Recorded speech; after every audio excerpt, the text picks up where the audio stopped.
हरे कृष्णा। राधे राधे। क्या आप जानते हैं विजया एकादशी का व्रत करने से जीवन के हर संकट और बाधाओं पर विजय प्राप्त होती है। कहा जाता है कि स्वयं भगवान श्री राम ने भी लंका विजय से पहले इस व्रत को किया था। आखिर क्या है इस व्रत की कथा, महत्व और विधि? आज की इस वीडियो में हम आपको विस्तार से बताएंगे विजया एकादशी व्रत की संपूर्ण कथा और इसका अद्भुत महत्व। वीडियो को अंत तक जरूर देखें, क्योंकि इस कथा को सुनने मात्र से भी पुण्य फल की प्राप्ति होती है। फागुन मास के कृष्ण पक्ष की एकादशी तिथि को विजया एकादशी का व्रत रखा जाता है। इस दिन व्रत रखते हुए भगवान विष्णु की पूजा की जाती है और विजया एकादशी व्रत कथा का पाठ किया जाता है। यदि आपने किसी कार्य में सफलता प्राप्त करना चाहते हैं तो आपको विजया एकादशी का व्रत करना चाहिए। प्राचीन काल में कई राजा महाराजा इस व्रत के प्रभाव से अपनी निश्चित हार को भी जीत में बदल चुके हैं। विजया एकादशी व्रत के बारे में पद्म पुराण और स्कंद पुराण में अति सुंदर वर्णन मिलता है। कहा जाता है कि जब जातक शत्रुओं से घिरा हो तब विकट परिस्थिति में भी विजया एकादशी के व्रत से जीत सुनिश्चित की जा सकती है। कहा जाता है कि विजया एकादशी का व्रत करने से कष्टों से मुक्ति मिलती है। वनवास के दौरान जब भगवान श्री राम को रावण से युद्ध करने जाना था, तब उन्होंने भी अपनी पूरी सेना के साथ इस महाव्रत को रखकर ही लंका पर विजय प्राप्त की थी। भगवान श्री राम ने इस व्रत को धारण किया और सागर पर सेतु का निर्माण कर लंका पर चढ़ाई की। आइए सुनते हैं विजया एकादशी व्रत कथा। धर्मराज युधिष्ठिर बोले, हे जनार्दन, फागुन मास के कृष्ण पक्ष की एकादशी का क्या नाम है तथा उसकी विधि क्या है? कृपा करके आप मुझे बताइए। श्री भगवान बोले, हे राजन, फागुन मास के कृष्ण पक्ष की एकादशी का नाम विजया एकादशी है। इसके व्रत के प्रभाव से मनुष्य को विजय प्राप्त होती है। यह सब व्रतों से उत्तम व्रत है। इस विजया एकादशी के महात्म्य के श्रवण तथा पाठन से समस्त पाप नाश प्राप्त हो जाते हैं।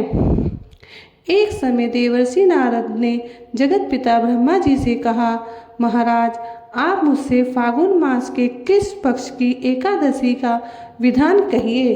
ब्रह्मा जी कहने लगे कि हे नारद, विजया एकादशी का व्रत पुराने तथा नए पापों को नाश करने वाला है। इस विजया एकादशी की विधि मैंने आज तक किसी को भी नहीं कही। यह समस्त मनुष्यों को विजय प्रदान करती है। त्रेता युग में मर्यादा पुरुषोत्तम श्री रामचंद्र जी को जब 14 वर्ष का वनवास हो गया, तब वे श्री लक्ष्मण जी तथा सीता जी सहित पंचवटी में निवास करने लगे। वहां पर दुष्ट रावण ने जब सीता जी का हरण किया, तब इस समाचार से श्री रामचंद्र जी तथा लक्ष्मण अत्यंत व्याकुल हुए और सीता जी की खोज में चल दिए। घूमते घूमते जब वे मरणासन जटायु के पास पहुँचे तो जटायु उन्हें सीता जी का वृत्तांत सुनाकर स्वर्गलोक चला गया। कुछ आगे जाकर उनकी सुग्रीव से मित्रता हुई और बाली का वध किया। हनुमान जी ने लंका में जाकर सीता जी का पता लगाया और उनसे श्री रामचंद्र जी और सुग्रीव की मित्रता का वर्णन किया। वहां से लौटकर हनुमान जी ने भगवान राम के पास आकर सब समाचार कहे।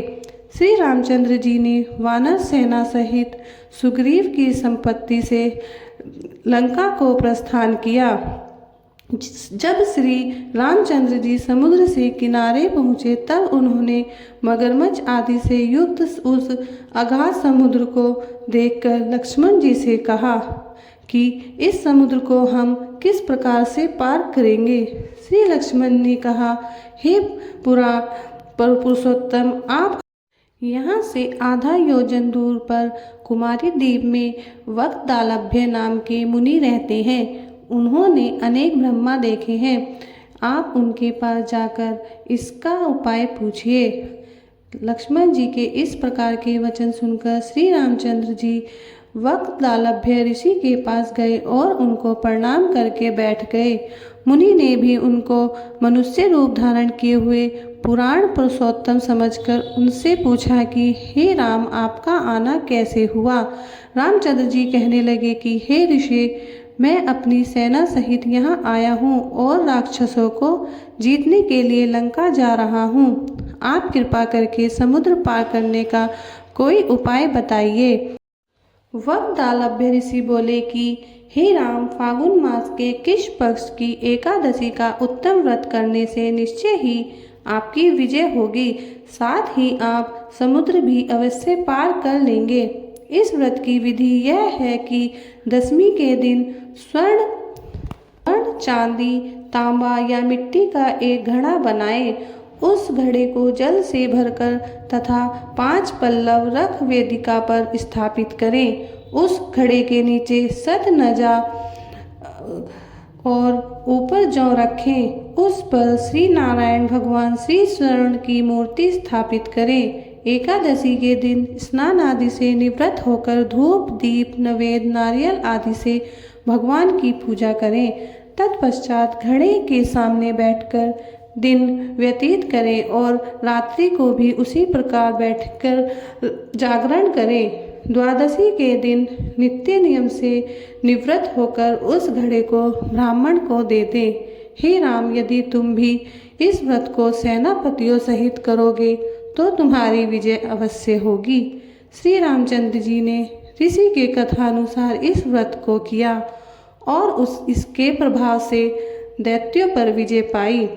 अतः हे राजन, जो कोई मनुष्य विधि पूर्वक इस व्रत को करेगा, दोनों लोकों में उसकी अवश्य विजय होगी। श्री ब्रह्मा जी ने नारद जी से कहा था कि हे पुत्र, जो कोई इस व्रत के महात्म्य को पढ़ता या सुनता है, उसको वाजपेय यज्ञ का फल प्राप्त होता है। विजय एकादशी का व्रत केवल धार्मिक परंपरा ही नहीं बल्कि आस्था और विश्वास का प्रतीक है। जो भक्त सच्चे मन से इस व्रत को करता है, उसके जीवन के सभी संकट दूर होते हैं और उसे सफलता प्राप्त होती है। यदि आपको यह कथा पसंद आई हो तो वीडियो को लाइक करें और भगवान विष्णु का आशीर्वाद पाने के लिए कमेंट में जय श्री हरि अवश्य लिखें। ऐसे ही भक्ति में धार्मिक कथाएं जानने के लिए चैनल को सब्सक्राइब करना न भूलें। जय श्री हरि, जय श्री विष्णु।